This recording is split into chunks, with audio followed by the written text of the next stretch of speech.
Yogi Stripper, danser nu et aimer ça. Marie-Claude Renaud a passé plus de 10 ans à danser nu et à vivre son rêve, rien de moins. Elle a aussi enseigné le yoga à travers ces années et a nettement moins aimé cela. Entretien sans filtre avec une femme qui n'a pas la langue dans sa poche. Publié à 0h59, mise à jour à 7h, un article de Sylvia Galipeau dans la presse. Attention, les propos qui vont suivre pourraient vous choquer. Disons qu'ils détonnent, mais qu'ils ont le mérite d'être sentis. Après tout, c'est son vécu, elle en a long à raconter et surtout, elle a envie de se faire entendre.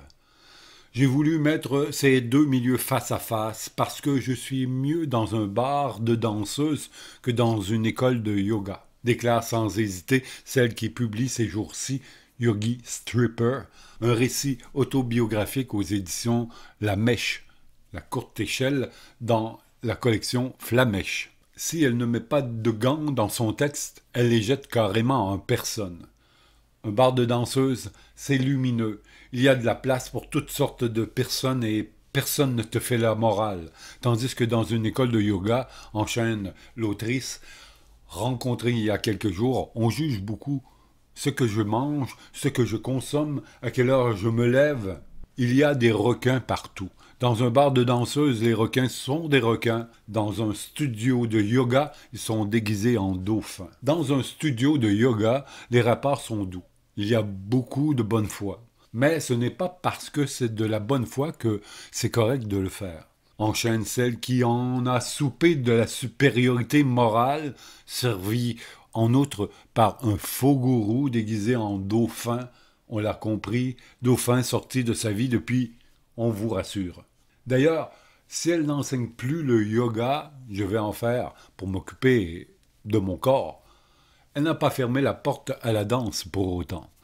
J'ai l'occasion de faire autre chose, notamment un livre et aussi un job en construction, mais la porte n'est pas fermée parce que j'aime beaucoup ça.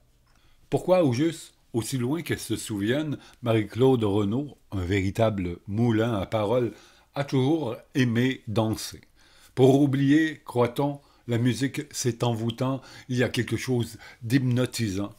Quand tu danses, la douleur disparaît. Il n'y a pas grand-chose qui prend toute la place comme ça, qui bouche tous les trous. La sexualité, la drogue, Dieu prend toute la place, non. Il n'y a pas grand-chose qui fait taire une tête tourmentée. Parce que oui, Marie-Claude Renaud, qui a fait des études inachevées en arts plastiques, sciences humaines, soins infirmiers, théâtre et scénarisation, a toujours eu une tête tourmentée. Ça n'arrête pas. Et pourquoi danser nu exactement? Je ne savais pas comment être reconnue autrement, répondit-elle, montrant du doigt la culture actuelle et toute l'hypocrisie ambiante. C'est cette culture-là qui m'a poussé à penser qu'il fallait que je me déshabille, ajoute-t-elle, citant au passage Hollywood et le cinéma des années 1980 et 1990. Allô, Pretty Woman. Un soin thérapeutique. Elle commence sa carrière fin vingtaine dans des bars de danseuses du Nouveau-Brunswick avant d'atterrir à Kingston pour aboutir dans les plus chics clubs de Montréal. C'est paradoxalement dans ces mêmes bars que Marie-Claude Renaud a compris qu'il n'y avait pas que l'apparence dans la vie. Et non pas parce qu'elle faisait le plus d'extra. Tout le contraire, mais à cause de ma personnalité, dit celle qui voyait son art comme relevant aussi du soin thérapeutique. Tu regardes, tu écoutes, tu accueilles, on ne trouve pas ça souvent, fait-elle valoir. Quand on lui demande si elle ne craint pas ici de banaliser le monde des danseuses et de la prostitution, elle répond « Oui, on vit dans une culture qui banalise, mais moi, je compte ma vie. » Pas pour en faire la promotion, au contraire. Il faut dire que non, tout n'est pas exactement rose dans son récit. Marie-Claude Renaud y raconte aussi son rapport trouble avec la nourriture. Elle a souffert de boulimie, sans parler des drogues. Elle a d'ailleurs passé de longs mois en désintoxication, ce qui nous vaut un énième coup de gueule. C'est un point de vue qu'on n'entend pas souvent, dit-elle, mais j'ai des choses à dire. Notamment, l'abstinence, selon moi, ce n'est pas de la sobriété, ce n'est pas de l'équilibre. Dépendant un jour, dépendant toujours, je ne crois pas vraiment à ça, tranche-t-elle.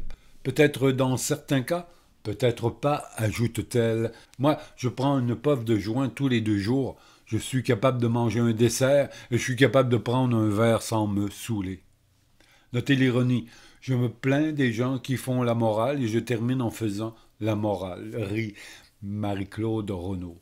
Moi, j'ai surtout envie que les gens soient divertis.